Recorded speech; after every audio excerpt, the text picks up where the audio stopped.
What's going on, guys? Welcome back to another episode of High Top Sports Georgia Bulldogs. We've got a jam-packed show for you guys. Big-time transfer commit.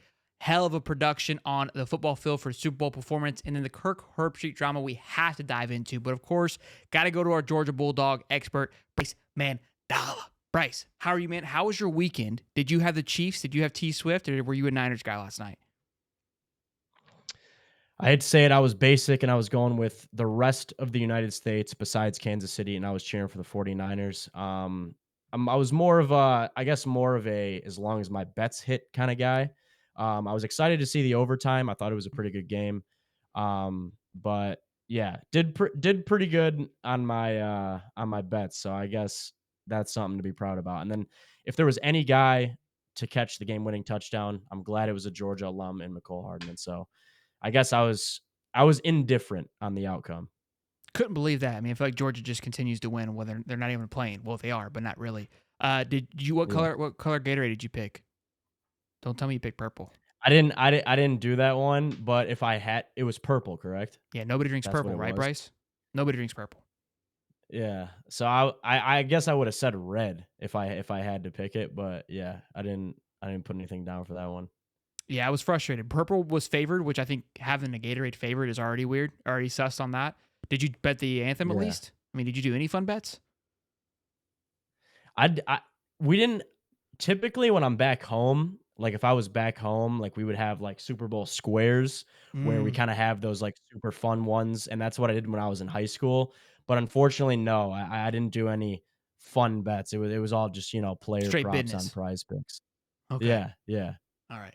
I did the anthem. I won that, and I also I guess I'm in high school. I did the boxes for work, and I had two for the Niners and five No, for and five for Kansas City. So I rolled home with a smooth 250 there in the right, last one. So that was a hell of a touchdown from not McCole. bad. So I loved the fact that he Yep. kicked the extra point. I was like waiting. I was like, they're done, right? They're not. All right, sweet. That was sick. That was good time stuff.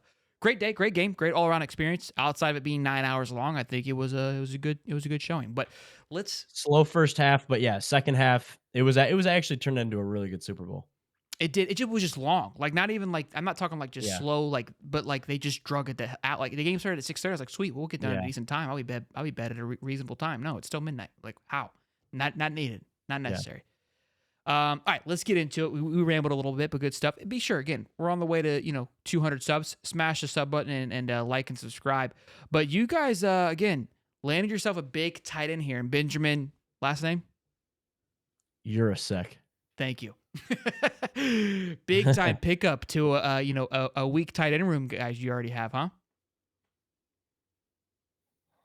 Yeah, would not say that, but, uh yeah, so Benjamin Urasek out of Stanford, obviously. When we signed him, the first thing naturally as a fan, I looked up his stats. The stats, I guess, don't necessarily pop out at the page you use. 16 receptions, 239 yards, and one touchdown. But, you know, obviously people are gonna overhype him, say, "Oh, this, he's the next Brock Bowers," because there's this clip of him actually running for like a 60-yard rushing touchdown.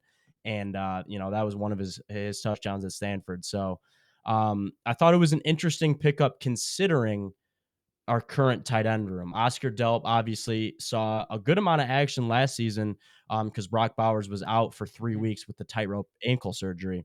And also Lawson Lucky and Pierce Spurlin kind of showed out in those early season games when we were blowing out UAB and um, what was another team we played? The whole Kent schedule. State, teams like, yeah, yeah, some MAC team.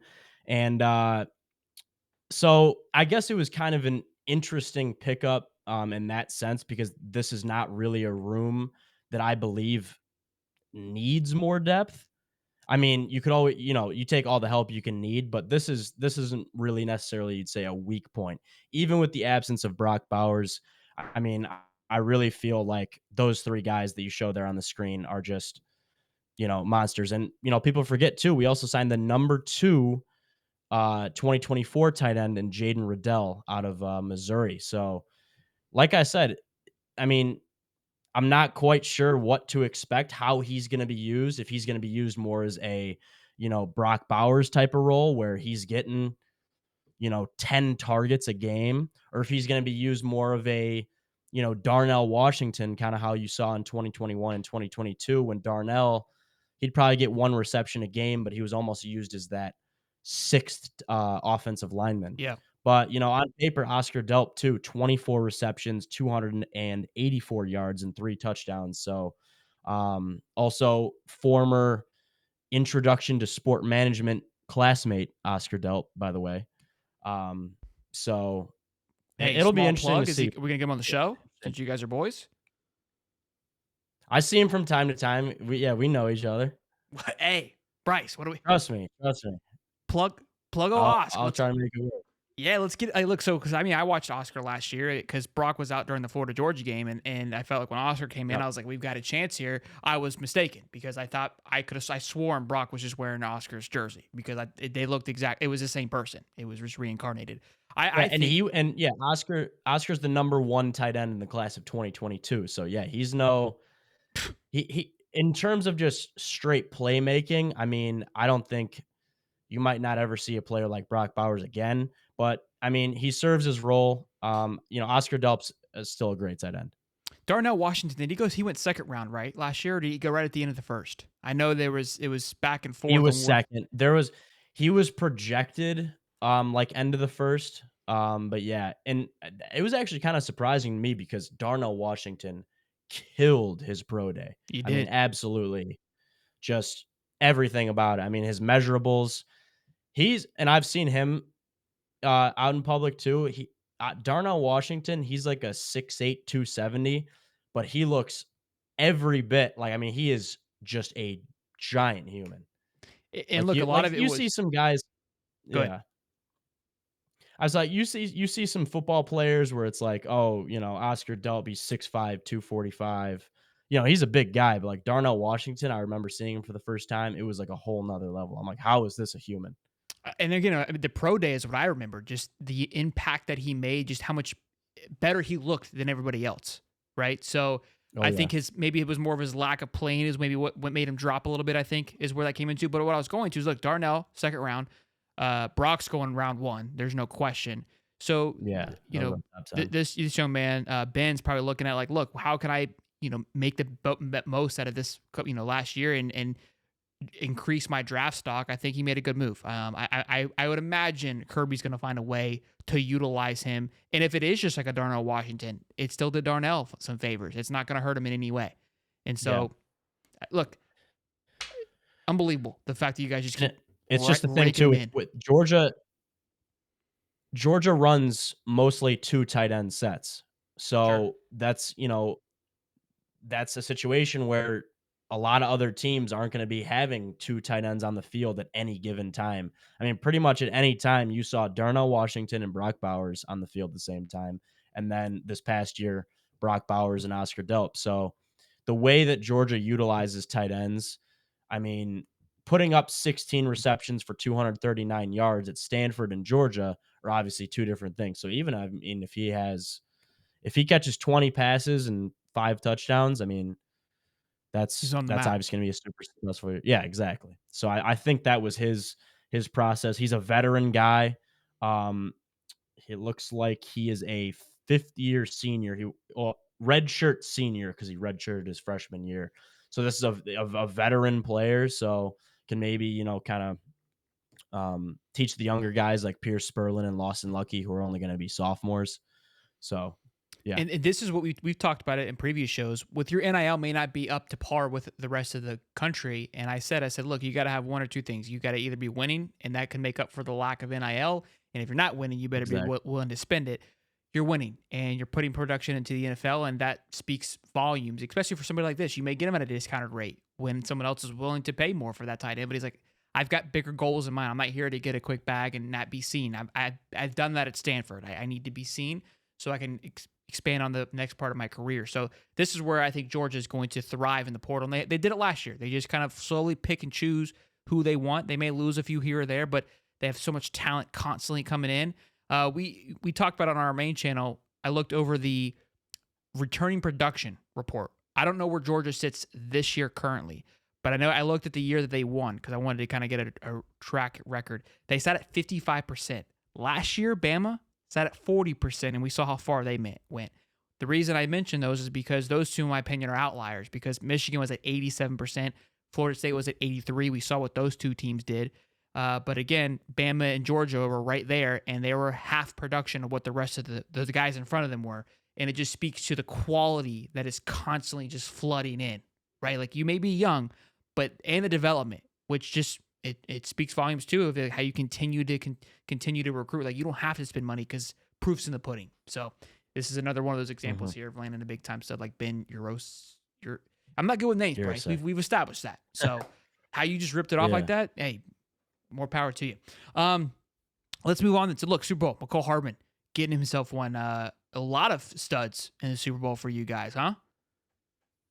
Yep. So we were second in the SEC for players playing in the Super Bowl. Oklahoma had 6. We had 5.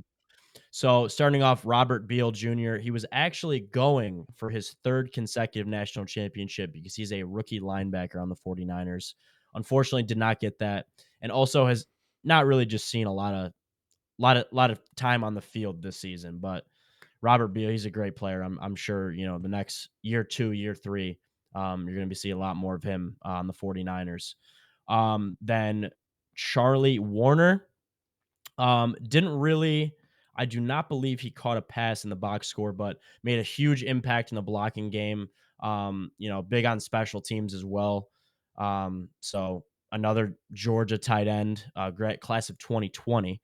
And then we got Chris Conley, did catch 1 pass for 18 yards, and he also lit a dude up on a punt. I thought the entire game, for some reason, it seemed like every single time there was a punt, first off, it was like 60 yards, and then whoever was the punt returner never called for a fair catch and just got absolutely blasted. So Hey, I feel like I saw that.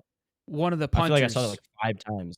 one of the punters comes Yeah, from Florida guy. back-to-back champion, got a hug from Taylor Swift. We talked about that pregame, but Yeah, the real winner. All right, continue. yeah. And then Malik Herring, for the Chiefs, didn't make too much of an impact. Believe he only had, let's see here, only an assisted tackle. So, not too much of an impact for Malik Herring, but it's okay because another Chief/Georgia Bulldog made an unbelievable impact. McCole Hardman, former Georgia wide receiver, 3 receptions for 57 yards and the game-winning touchdown. Like I said earlier in the show, wasn't too happy that the Chiefs won, but if it was going to be any way, I would prefer it to be that way. As long as it wasn't Travis Kelce catching a touchdown. Hey, I had a bet anytime touchdown for Chris McCaffrey. He high steps into the end zone early on. I'm like, let's go. And I'm thinking I gotta have Kelce and Pacheco to wrap this up. I was like, this is the done deal. And did not happen. Those guys didn't really. Kelce had his impact, but Pacheco was absolutely useless. So I'm not quite sure where he went. But there was for a minute there for MVP was a dicey one. You had Jennings from 49ers definitely in the mix. He was plus 35,000 at the beginning of the night. And think about it, he had a passing touchdown and then possibly at one point the game-winning touchdown for the Niners. That would have been a doozy. And then I think who came into play for I think it was a guy on the Chiefs that came into play. It was never McCole Hardman, I don't think, just because that was a big play. But Mahomes definitely ran away with it. But I don't know if you saw after the fact, he didn't know it was the game. Like, he didn't realize the game was over. He was just so dialed in and just like he was like shocked. Rewatching it. It was almost like when he ran into the end zone, it was like, is there a flag? There's no way I'm this wide open. Yeah. Well, one thing what you just mentioned too is Juwan Jennings. I'm so glad the 49ers didn't win because I believe that he might have gotten the MVP. And I've stated probably on the first show, every SEC fan has also got an SEC school that they absolutely despise. And that for me is Tennessee. So I'm so glad that Juwan Jennings didn't really reap the benefits of his passing touchdown. And also, the last time Tennessee beat Georgia, 2016, Kirby Smart's first year, who caught that pass in the Hail Mary was Juwan Jennings. So, there's some yeah. there's some beef there then. Okay. Yeah. There was a tweet going around. That was the last time that Georgia lost to Tennessee was 2016, and it was because of Juwan Jennings and Josh Dobbs. Oh, Josh Dobbs ruined some people's year for year for sure. That big forehead. Bryce pulling out of the bag on that one, but it was a message board tweet going around from Message Board Genius. It was a Tennessee guy that put. That's how I know about this because he put money on Jennings.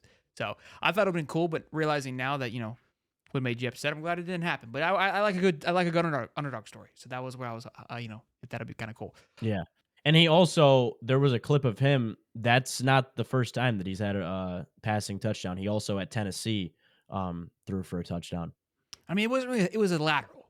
Look, you know what I mean? Like I get it. Like it's labeled, but Yeah. it was a noodle.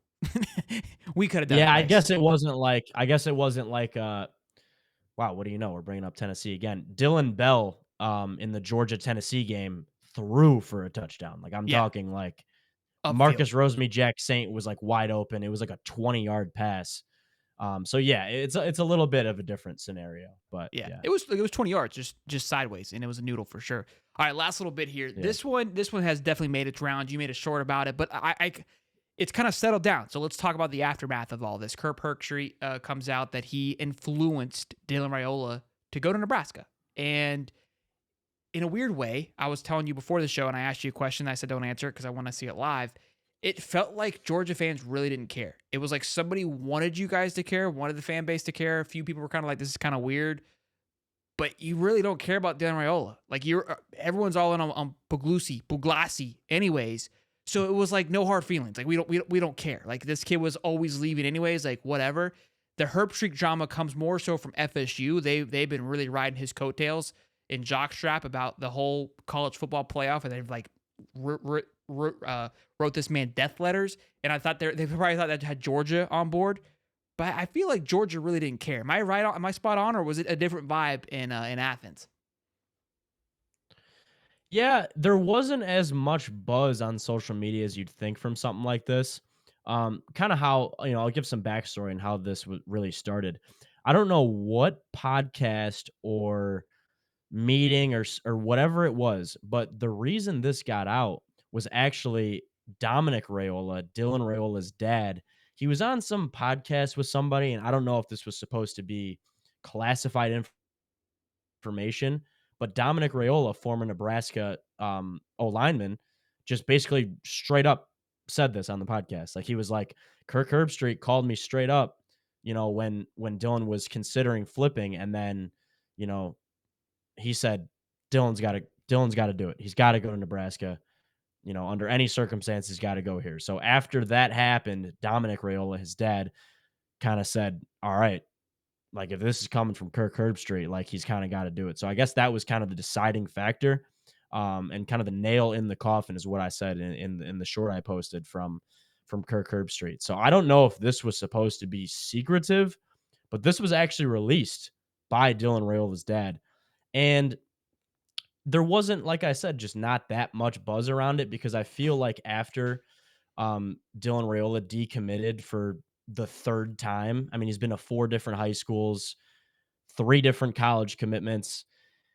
It was it kind of after the first week that he decommitted, I feel like a lot of people didn't really care that much. And that sounds ridiculous considering at the time, DJ Lagway has bumped up to the number 1 spot, but at that time, Dylan Raiola was the number 1 quarterback in the class. Sure. And that now that I kind of reflected on it, a lot of people like are just kind of riding with Puglisi. Yeah. And I mean, it is a scenario where Dylan Raiola certainly would not have seen the field very much this season because Carson Beck came back. And I think it was literally like right after Carson Beck announced that he was coming back that Dylan Raiola kind of made his decision. So The it wasn't as big of a deal as you really think. Yeah, I think more people the concern was should Kirk have put his hand into this? Should he have involved himself? And what I find interesting is like I think Kirk's a great dude. I think he does a good job. I love the fact that he was giving it to FSU fans.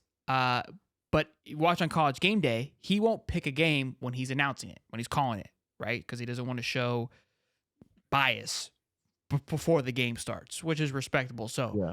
And I've always said, I'm like, well, the guy picks him the following week. So there's bias there. You just can't show it that particular week. So it's like you show this here, but again, this guy's that's chiming in. It's not uncommon. But it also feels like it's an SEC, Big Ten. He's an Ohio State guy. Like, could that been a part of it? Like, sure, it's a competitor to Ohio State, but at least it's Big Ten support, right? Like we become an SEC, homers when we're out, in a sense. I mean, you guys haven't felt that in a while, but we have. And so maybe that where it was stemming from, but also too, it could just be hey, great relationship with this family. I want him to make the best decision. And from what I've heard and what I know, I think this is the best call for you. And like, ultimately, like, I think I don't have an issue with it. Again, it's a little bit different if it was my school. Like, if he called DJ Lagway, would I have been pissed? Probably. To be honest with you, I probably been pretty hot. Like, why are you getting involved? But I've got to be concerned now with. But I guess you always have to be aware that somebody could come out of left field and have an influence. So I guess maybe I'm talking myself out of it. That's just the name of the game. Yeah, it wasn't that big of a deal. I feel like, I mean, I'm sure this type of stuff happens all the time. Sure, you just don't hear about it. An analyst, weren't exactly. And I think the reason that you don't hear about it is because probably the parents don't release that information. It's kind of like secretive. So really, it was on Dylan Raiola's dad. So And parents being interviewed is that's really becoming a it. more of a common thread. So I feel like the whole world we're diving into is becoming more unknown, because just talking to parents and interviewing these kids, like it's more out there than ever before. Everyone's just talking to everybody. Yeah. So we may see more of this as time goes on. Maybe Kirk never spoke on it. He never came out and said anything, did he? Just kind of. No. He got lucky. It was during Super Bowl mean, week. Kind of got washed over for sure. Yeah, I think so as well. Well, Bryce, great show as always. Hope you guys enjoyed it. If you did, be sure to smash the like button and subscribe. This thing's ramping up. We drop a show every Tuesday. We shoot on Monday and drop it on Tuesday. So if you guys are wondering when we do, drop it on Tuesday around noon. So if you guys want to keep tuned, we are working on getting ourselves on Spotify and iTunes. So keep your eyes peeled for that. If you guys just want to listen to us instead of look at these beautiful faces, I get it. But until next time, I am Shelton. I'm Bryce. See you, boys.